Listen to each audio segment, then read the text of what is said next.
Hi, in this video, I'll give you a brief introduction to Datawrapper. This is an online solution to creating visualizations, interactive visualizations. And all you need to do is log on to datawrapper.de and sign up. This is the homepage of Datawrapper.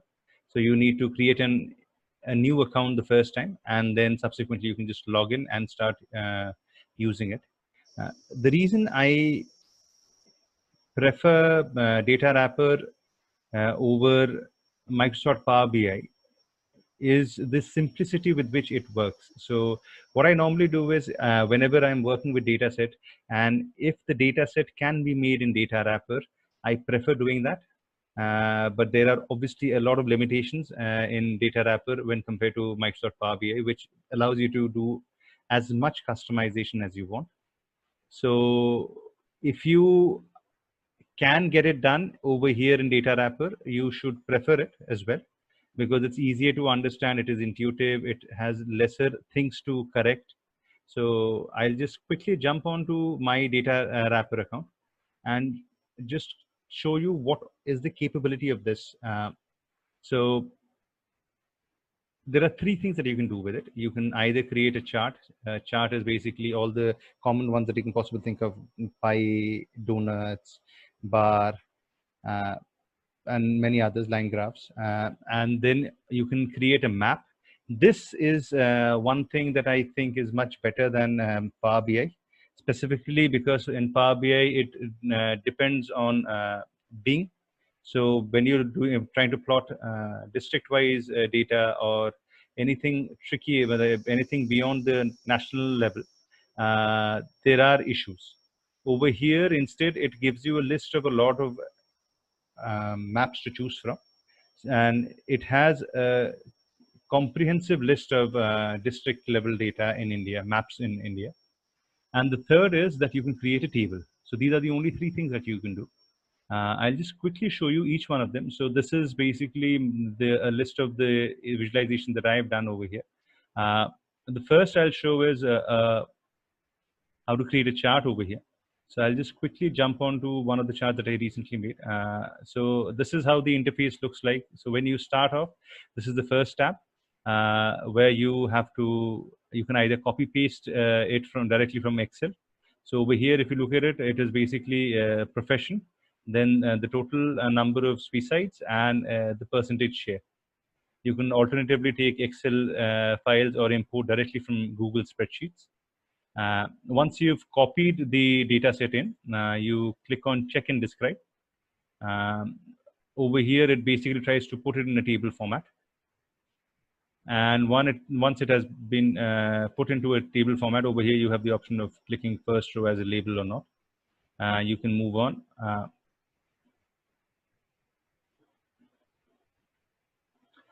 And this is the first page. These are the visualization options that are available in Datawrapper.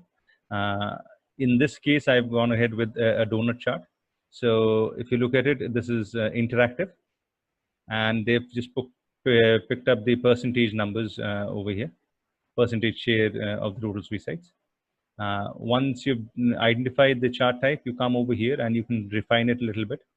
So you have to select the column that you want to work with. Then you can select the colors. You can even have customized color. Then the outer radius, the inner radius, you can play with it in a donut. So this keeps on changing according to the chart type that you picked up. And you can put the labels over here. So over here, I've clicked on convert values to percentages. That's the reason why you're getting percentages over here. And finally, you can either give a color key over here, but it is not required in this case because the names are coming inside itself. Once you're done with everything, you click on proceed and you come on annotate. In the annotate option, you can basically give the title. This is the title over here. You can give a description if you want. You can give some additional information, which will be in a smaller font. And finally, data source. You can give a link to the data source. I've given a link to this data source. You can basically, it is clickable then. And a byline if you want to give a byline. Alternatively, over here, if you see, you have the option of highlighting individual pies. So over here, I've highlighted the daily wage earner because that was important to the story that I was telling. So daily wage earner is slightly more pronounced as opposed to all the other places. And the unemployed persons over here. So if you look at it, the others are slightly blurred, the fonts. So these are the two highlighted. You can highlight certain sections of the pie. You can alternatively also change the chart type over here. Normally, this works fine. And once you're done with it, you just have to come on the publish and embed option. Over here, you get the URL. So you can either put the URL. So this is how the URL looks, and this is the final product, and this works fine. Or you can pick up the iframe, and this is the iframe. You can just copy it and put it in your website. Or alternatively, you can download a PNG file of the visualization. So you just have to click on this and you get the PNG file of it. So PNG file is basically a better option over JPG, in the sense you can have, if you have multiple layers, the layers stay intact. If you don't have a background, it also stays intact. In JPG, that is not a possibility. So PNG is a better file format to work with. So this is how the final product looks like. Let's quickly jump on to another example. So this is a district level map that I had made a couple of months back when COVID cases started coming in. So I'll just quickly show you what I did over there. So this is where the convenience of Datawrapper comes. Unlike in Power BI, this is the first page when you select that you want to make a new map.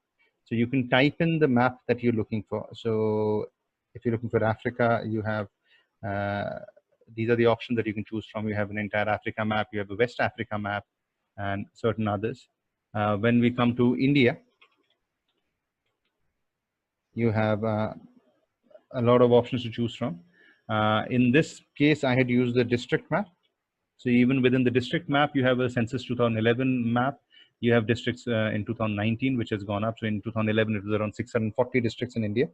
Right now, I think it is somewhere around 730. And you have certain other options to choose from as well. So in this case, I had picked up the 2019 districts map. So once you pick your app, you click on proceed, or you click on the add your data tab. Once you're over here, you can manually insert the numbers, which is obviously not possible if you're dealing with districts. So you can import your data set. So when you click on import your data set, it says that you need the locations to be named as, and the column to be named name. And then you click on start import, and you can just copy paste your file, CSV file, or you can copy paste it directly from Excel. So one would be name and the other would be the information that you want to put. So once you've done that, you basically move on to the visualization part of it. So once you're in the visualization part of it, there are a few things that you can choose from. One is over here, the color grading that you want. So in this case, I just wanted to show districts without any COVID and districts with COVID-19 cases. So I basically kept 0, and even if there is one case, it will be all red, and I kept it uniform. Then you have the option of choosing whether you want to make the map zoomable or not. So you get this button over here. You can customize the tooltips. So over here, when you hover, you can see COVID-19 cases recorded, and it keeps on changing. So when I click on customize tooltips, you can see what I've done. So I've kept the title. Title is so these are the two columns that I had inserted. So title is name. So you've just clicked on this, and this has come over here. That's the reason why the name of the location is bold. And then in the body, I've written a phrase, COVID-19 cases recorded, then a colon, and then I've kept cases. Another example is kept over here if you forget. And once you've done that, this is how it looks. Sangli has COVID-19 cases recorded 27. Then finally, you either have the option of automatically generating the legend, which works fine in most cases, or alternatively, you can manually generate the legend. And this is what I've done in this case because I did not want a gradation over here. So 0 and 1, if you have 0 cases, it is a safe district. And if you have 1 or more, so I kept 1, it is a district with COVID-19 cases. You can alternatively keep on adding as many legends as you want. It depends on how many gradations you're putting over here. And once you're done with this, you move on to annotate again, and you give the headline and the description. In this, I have some notes. So the notes come like this, right at the bottom. And the data source and the byline. In this case, I've given the byline. So the byline and the data source come over here. And once you're done with it, you in design option, you basically have the option of enabling the social sharing tab. So in the previous one, it was switched on. In this one, I did not switch it on. And then once you're done with it, you can jump to publish. And again, in publish, the same options. You can either have the link, or you can alternately have the iframe. So this is the link. You can zoom in as much as you want, and you can zoom out, and you can download the PNG file. The last thing that you can do over here is create tables. And I have personally seen that because you don't have to worry about the alignment and all. Tables normally, it's very quick and it is very, very convenient. So this is one example of a table that I've created over here. So in this, I just identify the 127 districts across India, which have cases to death ratio of lower than the India average. So more people are dying for every 100 cases over there. So basically, this is the table that I had uploaded. And once I had uploaded this, I moved on and I looked at the table and it looks fine. And then I moved on to the visualization part of it. And over here, this is the table format that it has. And if you look at it, so there are 127 districts. So the pages, you can break down the pages and see how many rows you want in per page. So I had kept it 20. You can reduce or increase the page, the row numbers. Show pagination is basically this. Mobile fallback is basically optimized for mobile phones. Make it sortable. So you can basically click on these and you can sort them. So I can sort it according to states. I can sort it according to districts.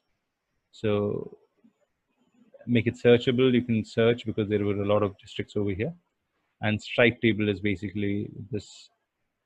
Then subsequently, you can get into customizing and you can basically customize individual columns. So I've customized some of them. I've changed the color of one of the column and this one as well. And you can choose the border type individually, whether you want a top border or bottom border. So all of these things have been done. So once you click on it, you can see how things become different. So over here, if you look at it, this background color is coming because I've chosen a background color over here, unlike the other tabs. And over here, this is red. So individually, you can look for all of them. And once you're done with that, you jump onto the annotate and the design part of it, and then you publish it. So this is the convenience of Datawrapper. So whenever you're thinking of visualization, see if it works fine with Datawrapper. This is much more convenient and much less time would be spent on it. And